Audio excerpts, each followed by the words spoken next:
Kazakhstan, Russia, Uzbekistan എന്നീ രാജ്യങ്ങളിലെ മികച്ച ഗവൺമെന്റ് മെഡിക്കൽ യൂണിവേഴ്സിറ്റികളിലേക്ക് കുറഞ്ഞ ചിലവിൽ MBBS പഠനത്തിന് 24 സ്റ്റഡി അബ്രോഡ് സ്പോട്ട് അഡ്മിഷൻ സൗകര്യം ഒരുക്കുന്നു. സെപ്റ്റംബർ ഇൻടേക്കിലേക്കുള്ള കോഴ്സിലേക്ക് വിദേശ സർവകലാശാല പ്രതിനിധികൾ നേരിട്ടെത്തി അഡ്മിഷൻ നടത്തുന്നു. July 29 Hyatt Regency Thiruvananthapuram, July 31 Radisson Blu Ernakulam, August 2 Gokulam grand Kozhikode. വിശദ വിവരങ്ങൾക്ക് ബന്ധപ്പെടുക 9001900156 8000800120.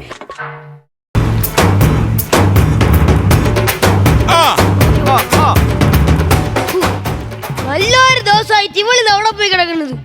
എടി പ്രാണി, അയ്യോ കേട്ടായിരുന്നേ ആദ്യം തന്നെ കുടത്തിനേറ് കൊണ്ടേനെ.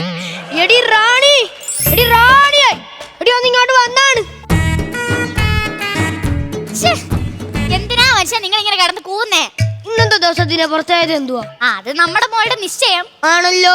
എന്നിട്ട് ഇങ്ങനെ വെറുതെ നിന്നാ മതിയോ? ആ ഡയറി ഇങ്ങ് എടുത്തോണ്ട് വന്നേ, നോക്കട്ടെ എല്ലാം സെറ്റായാന്ന്. ഒരു ടെൻഷൻ. നോക്കട്ടെ, കല്യാണപ്പന്തലിന്റെ കാര്യം റെഡിയായി, പൂജാരി റെഡിയായി, സദ്യയുടെ കാര്യം റെഡിയായി. എടി നിന്റെ കുടുംബക്കാര് മാത്രം എന്തടി ഇത്രയും നല്ല ദിവസമായിട്ട് വരാത്ത? എന്റെ പൊന്നേച്ചുമാരെ ഇങ്ങളെ കേക്കണം. ഇന്നലെ എന്റെ അച്ഛനും അമ്മയും വരാന്ന് പറഞ്ഞാണ്. എന്നിട്ട് ഈ മനുഷ്യനെ പറഞ്ഞ് ഡ്രസ്സ് എടുത്ത് വരുമ്പോ നേരം വൈകുന്ന്. എന്നിട്ട് ഇന്നലെ ഡ്രസ്സ് എടുക്കാൻ പോയോ? അതുമില്ല. നിങ്ങൾ കേക്കണം എന്റെ അച്ഛോ, കല്യാണം കഴിഞ്ഞ് എന്റെ വീട്ടിൽ വന്ന് കയറി 3-ാമത്തെ ദിവസം കല്യാണമാല പോലും പാടുന്നതിന് മുമ്പേ 2 അടുപ്പാക്കിയോളായി നിന്ന് പറയുന്നത്. അതൊക്കെ ശരിയാ, പക്ഷെ നിങ്ങൾക്ക് കൂട്ടുകാരാണല്ലോ എല്ലാത്തിനും. അല്ല അനിയ ഭാവി എന്തിയേ? അതേടി, എനിക്ക് കൂട്ടുകാരെ തന്നെ ഇഷ്ടം. നീ അനിയൻ ബാബ എന്ന് പറഞ്ഞ് കളിയാക്കിയൊന്നും വേണ്ട. നമ്മൾ തമ്മിലുള്ള സ്നേഹം കാരണമാണ് നാട്ടുകാർ നമ്മളെ അനിയൻ ബാബ ചേട്ടൻ ബാബ എന്ന് വിളിക്കുന്നത്. എന്നിട്ട് ആ സ്നേഹം നിങ്ങൾക്ക് എന്നോടുണ്ടാ? എങ്ങനെ സ്നേഹിക്കും? വീട്ടിൽ നിന്ന് സമാധാനമായിട്ട് ഇരിക്കാൻ നമ്മൾ സമ്മതിക്കണ്ടേ? വീട്ടിൽ വന്ന് കേറിയ അവിടെ പോ, ഇവിടെ പോ, അത് ചെയ്, ഇത് ചെയ് എന്നാ ഒരു ചോറ് തരാൻ പറഞ്ഞ ഈ സീരിയൽ ഒന്ന് കഴിഞ്ഞോട്ടെ. പക്ഷെ അവന്റെ കുടുംബക്കാരങ്ങനല്ല. അവന്റെ അമ്മ അവനൊരു പ്ലേറ്റ് ചോറ് കൊടുത്താലേ അതിലരിമണി എണ്ണും. അതെനിക്കും അത്രയും തരാൻ വേണ്ടി. അത് പിന്നെ എന്റെ അമ്മ നിങ്ങളോട് അങ്ങനെ തന്നെയാ കേട്ടാ. പിന്നെ അവളെ കുടുംബക്കാര് ഹോട്ടലൊക്കെ നോക്കി നടത്തണവരാണല്ല. ഞാൻ ഇവളെ അമ്മയുടെ അടുത്ത് പറഞ്ഞു എനിക്കൊരു ഇച്ചിരി ചട്ടിച്ചോറ് തരാൻ. പട്ടിക്ക് കുഴച്ചു കൊടുക്കുന്നതാണ് കൊണ്ടുവന്നത്. വേറെ ഒന്നും കേട്ടാതിരുന്നത് നന്നായി. നിങ്ങൾ കൂടുതലൊന്നും പറയണ്ട. കൂട്ടുകാരനോടുള്ള സ്നേഹം മുതിര് സ്വന്തം മോളുടെ നിശ്ചയം മുതിര ഒന്നും നോക്കണ്ട എടുത്തു കൊടുത്ത മനുഷ്യനല്ലേ നിങ്ങൾ? ഇന്നാണ് നിശ്ചയം, പോയി എടുത്തോണ്ട് വാ മനുഷ്യ. എന്നത് മറന്നിരിക്കായിരുന്നു. അവനൊന്ന് വിളിച്ചു നോക്കട്ടെ. ബെല്ലടിക്കണുണ്ടടി, കോള് പോണില്ല. കണക്കായി പോയി മനുഷ്യ. എനിക്ക് അന്നേരെ അറിയായിരുന്നു ഇതിങ്ങനെ വരത്തുള്ളത്. ഒരമ്മ സ്നേഹം. എന്റെ കൊച്ചിന്റെ ചരടേട്ടിന്റെ അമ്മയെ ഈ പറഞ്ഞ കൂട്ടുകാരന്റെ അമ്മയും ഉണ്ടായിരുന്നു. ഉണ്ണീന്ന് വിളിച്ച് കയ്യിലൊന്ന് കൊച്ചിനെ എടുത്തതേ ഉള്ളൂ. 2.5 പവന്റെ അരഞ്ഞാണ് വേണം അപ്രത്യക്ഷമായത്. എടി അവന്റെ അമ്മ അങ്ങനൊന്നും ചെയ്യത്തില്ല. ഞാനൊന്നും അറിയാണ്ട് അവരെ പരിശോധിക്കാൻ പറഞ്ഞപ്പോ നിങ്ങൾ എന്നെയും തല്ലി എന്റെ വീട്ടുകാരിട്ട് അവിടെ ഇങ്ങനെ ചാടിപ്പിച്ചില്ലേ? അത് പിന്നെ എല്ലാവരെയും പരിശോധിക്കണ്ടായോ?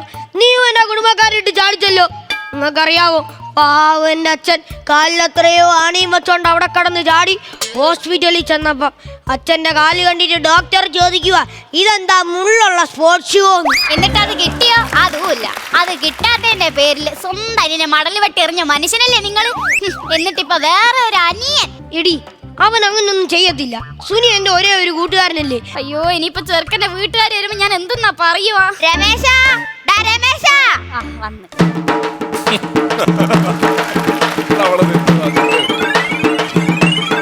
എടാ സുനി, നീ ഇതെവിടെ പോയി കിടക്കുവായിരുന്നടാ നീ?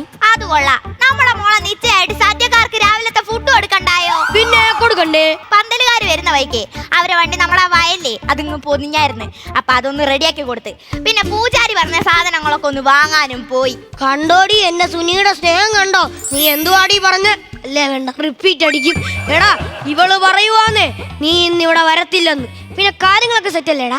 അതെന്ത് ചോദ്യാളിയാ? എല്ലാം സെറ്റാണ്. പിന്നെ എനിക്ക് അത്യാവശ്യമായിട്ടൊന്ന് പുറത്തു പോകണം. മനുഷ്യ മോതിരത്തിന്റെ കാര്യം ചോദിക്കും. നീ പുറത്തൊന്നും പോണ്ട. പിന്നെ മോതിരം കയ്യിലുണ്ടല്ലോ അല്ലേ? ആ മോതിരൊക്കെ സേഫ് ആയിട്ട് അവിടെ ഉണ്ട്. പിന്നെ ഇവിടെ ആളും പേരും ഒക്കെ ഉള്ളതല്ലേ. മോതിരെങ്ങാനും കാണാതായ നമ്മുടെ കാര്യം നടക്കുവോ? അതുകൊണ്ട് വെച്ചെടുത്ത് തന്നെ സേഫ് ആയിട്ടുണ്ട്. കണ്ടോടി, ഇന്ന കണക്ക് കല്യാണ മോതിരം കക്കൂസിക്കൊണ്ട് കഴിയുന്നവനല്ല എന്റെ സുനി. അവനറിയാം അതിന്റെ വാല്യൂ. പിന്നെ ഞാനൊന്ന് പുറത്തു പോയിട്ട് വരെ. അയ്യോ സുനിയേട്ടിപ്പോ എവിടെയും പോണ്ട. എന്തൊരു ഇത് ഓന്താ? ഒന്ന് പോ മനുഷ്യ അവിടുന്ന്. ഏടാ ചെറുക്കന്റെ വീട്ടുകാരൊക്കെ ഇങ്ങനെ എത്താറായി. ഇനിയിപ്പൊ നീ എവിടെയും പോണ്ട.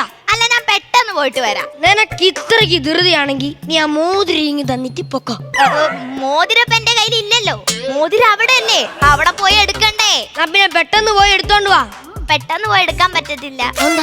അതിനുള്ള വണ്ടിക്കൂലി എന്റെ കയ്യിലില്ല. വണ്ടിക്കൂലിയൊക്കെ എത്രാന്ന് പറ, ഞാൻ നിനക്ക് എടുത്തു തരാം. 11,000. 11,000 രൂപ എന്തോത്തിന്? അതെ, 25,000 രൂപയ്ക്കായത് ഞാൻ പണയം വെച്ചേക്കുന്നേ. ഇത് എടുക്കാനുള്ള കാശ് വാങ്ങണെങ്കിലേ അങ്ങ് ബാംഗ്ലൂര് പോണം. ബാംഗ്ലൂരോ? ആ, ഇതിന്റെ പൈസ എന്റെ ഭാര്യയുടെ അമ്മ തരാന്ന് പറഞ്ഞിട്ടുണ്ട്.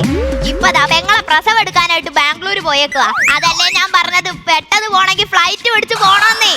അയ്യോ എടാ, നിനക്കിത് നേരത്തെ പറഞ്ഞുകൂടായിരുന്ന? എന്റെ ദൈവമേ, അരമണിക്കൂർ കഴിഞ്ഞാൽ എന്റെ മോളുടെ കല്യാണ നിശ്ചയത്തിനുള്ള ആൾക്കാർ ഇവിടെ വരും. അവരെടുത്ത് ഞാൻ എന്തൊരു പറയും? അളിയൻ ഒന്നുകൊണ്ടും പേടിക്കണ്ട. അളിയന്റെ മോളെ എന്റെ മോനെ കൊണ്ട് ഞാൻ കെട്ടിപ്പിക്കും. അപ്പൊ ഇതാണല്ലോടാ നിന്റെ ഉദ്ദേശം? നീയോ നിന്റെ വീട്ടിൽ രണ്ടാമത് ചോറ് കഴിച്ച അടിയാണ് ജോലിക്ക് പോവാത്തേന്. അന്നേരമാ ദിവസം 2 ഇടങ്ങളിൽ ചോറ് തിന്നുന്ന നിന്റെ മോനെ കൊണ്ട്. അതും കുനിഞ്ഞ കൈ മുട്ടിന്റെ അടുത്ത് പോലും എത്താത്തത് നിന്റെ മോനെ കൊണ്ട്. എന്റെ മോളെ കെട്ടിക്കല്ലേ? ഇറങ്ങടാ, എന്റെ വീട്ടിൽ നിന്ന് ഇറങ്ങടാ, പെട്ടെന്ന് ഇറങ്ങും. എനിക്കറിയാറുന്ന അളിയാ, അളിയൻ ഇങ്ങനെ പറയുന്നത്. ഒരു മോതിരത്തിലല്ല ഫ്രണ്ട്ഷിപ്പ് ഇരിക്കുന്നേ. ഞാൻ അളിയനൊന്ന് പറ്റിച്ചതാ. നിശ്ചയൊക്കെ പറഞ്ഞ സമയത്ത് നടക്കും. മോതിരം എന്റെ കയ്യിലുണ്ട്. എന്നാലും അളിയനും അളിയന്റെ ഈ പേന്തലച്ച് പെണ്ണുപുള്ളിയെ കൂടി പറഞ്ഞത് അതെനിക്ക് ഇഷ്ടപ്പെട്ട്. സുനി, ഞാനും ഒരു അച്ഛനല്ലേടാ. അപ്പോ ഈ മോളെ കല്യാണ നിശ്ചയമൊക്കെ മുടങ്ങുന്ന അളിയനൊന്നും പറയണ്ട. ഒന്നുമില്ലേലും നമ്മളൊരേ പായലല്ല അളിയ കിടന്നത്, ഒരേ പാത്രത്തിലല്ല അളിയ ഉണ്ടത്. എന്നിട്ടും അളിയൻ എന്നെ മനസ്സിലാക്കാൻ പറ്റിയില്ല. എനിക്ക് സങ്കടമൊന്നുമില്ല അളിയ. അവന്റെ അടുത്ത് ഒന്നും പറയണ്ടായിരുന്നു. ദാടി മോതിരം. ഇതേ ബാബാ അല്ലേ എഴുതിയേക്കുന്നേ? അതെ, ഇതെന്റെ അമ്മയുടെ കല്യാണ നിശ്ചയത്തിന് മോതിര. അപ്പൊ അച്ഛനത് പണ്ട് ഇട്ട് കൊടുത്തതാണേ. അപ്പൊ ഞാനത് നൈസായിട്ടൊന്ന് അമ്മ അറിയാതെ എടുത്തു കൊടുത്തതാ. എന്തായാലും നിങ്ങളെ കാര്യം നടക്കട്ടെ. ഇനിയിപ്പോ ചെറുക്കന്റെ വീട്ടുകാരും നമ്മൾ എന്നാ പറയുവാ? അതോർത്തൊന്നും പേടിക്കണ്ട. ചെറുക്കനെ പറ്റി ഞാൻ അന്വേഷിച്ച്, വലിയ വിവരവും വിദ്യാഭ്യാസവും ഒന്നും ഇല്ലെന്നേ. അവൻ ഇതൊക്കെ പഠിച്ചു വരുമ്പോഴത്തേക്കും നമുക്ക് ഈ മോതിരം കൊടുത്ത് മറ്റേ മോതിരം എടുത്തിടാം. എങ്ങനുണ്ട് ഐഡിയ? നല്ല ബെസ്റ്റ് ഐഡിയ. എടാ സുനി, അയ്യോ